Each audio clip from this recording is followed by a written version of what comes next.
Students, Louis Blanc चाहता था कि गवर्नमेंट कैपिटलिस्ट एंटरप्राइजेज को रिप्लेस करे।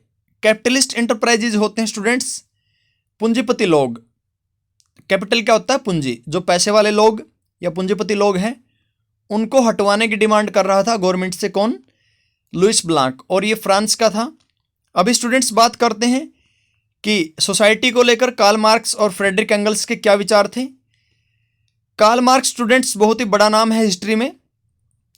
कार्ल मार्क्स ने स्टूडेंट्स दास कैपिटल नाम की बुक लिखी है और इसके साथ साथ इसने एक मैनिफेस्टो जारी किया था जिसका नाम था कम्युनिस्ट मैनिफेस्टो। मैनिफेस्टो होता घोषणा पत्र।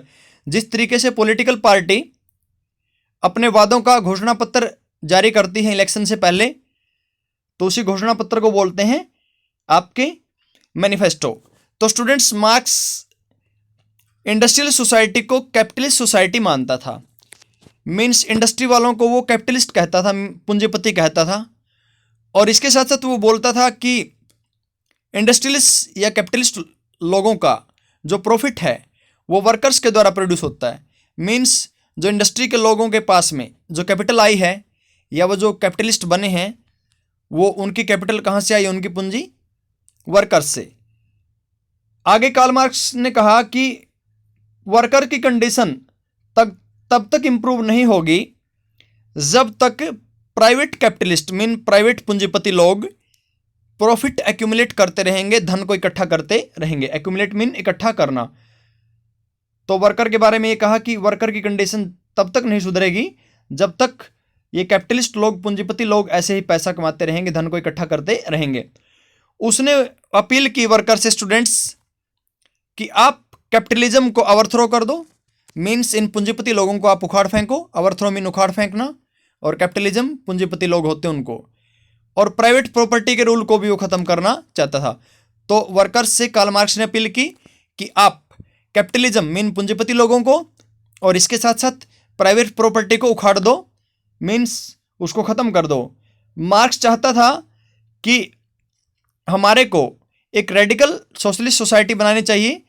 वो वर्कर को बोला उसने कि वर्कर्स एक रेडिकल सोशलिस्ट सोसाइटी बनाएं जहां पे सारी प्रॉपर्टी पे सोसाइटी का अधिकार हो। और इस टाइप की सोसाइटी को वो कम्युनिस्ट सोसाइटी बोलता था।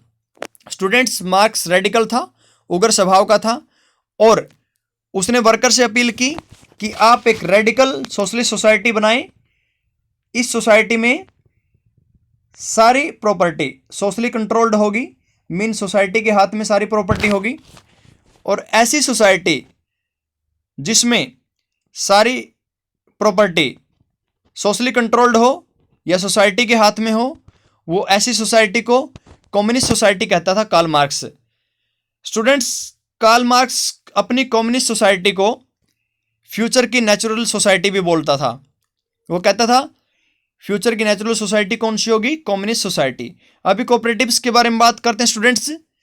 कोऑपरेटिव एक पीपल्स की एसोसिएशन होती है, लोगों का एक संगठन होता है कोऑपरेटिव। इस कोऑपरेटिव में लोग टुगेदर गुड्स प्रोड्यूस करते हैं, मीन्स इकट्ठे मिलकर चीज़ों को पैदा करते हैं और फिर प्रॉफिट को अपने अपने वर्क के अकॉर्डिंग वो बांट लेते हैं। सपोर्ट फॉर सोशलिज्म देखते हैं स्टूडेंट्स। सोशलिज्म को कहाँ कहाँ पे सपोर्ट मिला? सोशलिज्म तो आ गया क्योंकि Louis Blanc, Robert Owen, Karl Marx और फ्रेडरिक एंगल यूरोप में सोशलिज्म लेके आए। लेकिन जब तक किसी चीज़ को सपोर्ट नहीं मिलती तब तक उसका डेवलपमेंट नहीं होता। तो देखते हैं सोशलिज्म के लिए सपोर्ट किन किन लोगों ने की। तो स्टूडेंट्स, 1870 में सोशलिस्ट आइडिया पूरे यूरोप में फैल चुके थे। मीन सोशलिज्म पूरे यूरोप में फैल गया था 1870s तक। सोशलिस्ट लोगों ने अपनी विचारधारा को, मीन्स अपने सोशलिज्म के विचार को पूरे वर्ल्ड में फैलाने के लिए अपना एक इंटरनेशनल इंस्टीट्यूशन भी बनाया स्टूडेंट्स। और उनके उस इंटरनेशनल इंस्टीट्यूशन का नाम था सेकंड इंटरनेशनल। तो सेकंड इंटरनेशनल एक ऐसी संस्था थी जिसके थ्रू पूरे वर्ल्ड में या पूरी दुनिया में सोशलिस्ट आइडिया या सोशलिज्म का प्रचार किया गया। Activities of workers in England, Germany and France. Students, देखते हैं सोशलिज्म को सपोर्ट करने के लिए इंग्लैंड, जर्मनी और फ्रांस ने क्या एक्टिविटी की। क्योंकि वर्कर्स का बहुत इंपॉर्टेंट रोल था सोशलिज्म के आइडिया को आगे बढ़ाने में। जैसे कार्ल मार्क्स ने वर्कर से अपील की थी कि आप ही सोशलिज्म ला सकते हैं। तो देखते हैं इंग्लैंड, जर्मनी और फ्रांस के वर्कर्स ने सोशलिज्म के आइडिया को किस तरीके से सपोर्ट किया। स्टूडेंट्स, इंग्लैंड, जर्मनी और फ्रांस में वर्कर्स ने अपनी एसोसिएशंस बनाई, मीन्स अपनी संगठन बनाए अपने। और एसोसिएशन क्यों बनाई? अपनी बेटर लिविंग कंडीशन के लिए, कि उनको लिविंग कंडीशन रहने के लिए बेटर जगह मिले और वर्किंग कंडीशन भी उनकी अच्छी हो, जहाँ पे वो काम करते हैं वहाँ पे भी उनको अच्छी फैसिलिटी मिले। तो अपनी बेटर वर्किंग कंडीशन और अपनी बेटर लिविंग के लिए वर्कर्स ने अपनी एसोसिएशन बनाई।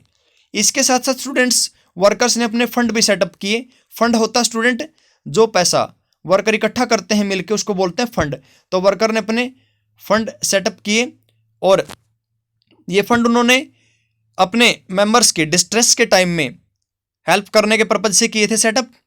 क्योंकि स्टूडेंट्स, डिस्ट्रेस क्या होता है? जब किसी वर्कर के पास काम नहीं होता था तो उसको उस इकट्ठे किए हुए पैसे में, फंड में से, मीन्स इकट्ठे किए हुए पैसे में से उसको कुछ हेल्प कर दी जाती थी। डिमांड क्या थी वर्कर्स की? स्टूडेंट्स, इंग्लैंड, जर्मनी और फ्रांस में वो वर्किंग आवर का रिडक्शन चाहते थे। मीन्स वो चाहते थे कि हमारे काम के घंटे कम हो, क्योंकि उनसे ज़्यादा घंटे काम करवाया जाता था।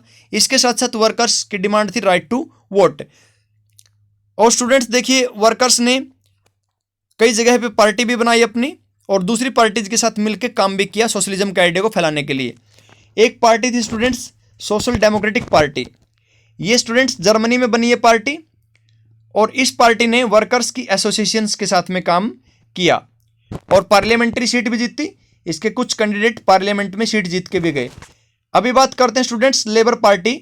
सोशलिज्म को सपोर्ट करने के लिए वर्कर्स ने और दूसरे लोगों ने ब्रिटेन में लेबर पार्टी बनाई। स्टूडेंट्स, ये पार्टी बनाई गई थी सोशलिस्ट लोगों के द्वारा और ट्रेड यूनियनिस्ट के द्वारा 1905 में ब्रिटेन में। इससे भी सोशलिज्म के आइडिया को काफ़ी बढ़ावा मिला। ये लेबर की पार्टी थी, मजदूरों की पार्टी थी। सोशलिस्ट पार्टी, इस पार्टी को स्टूडेंट्स फ्रांस में बनाया गया था और ये पार्टी भी सोशलिस्ट और ट्रेड यूनियनिस्ट लोगों ने बनाई।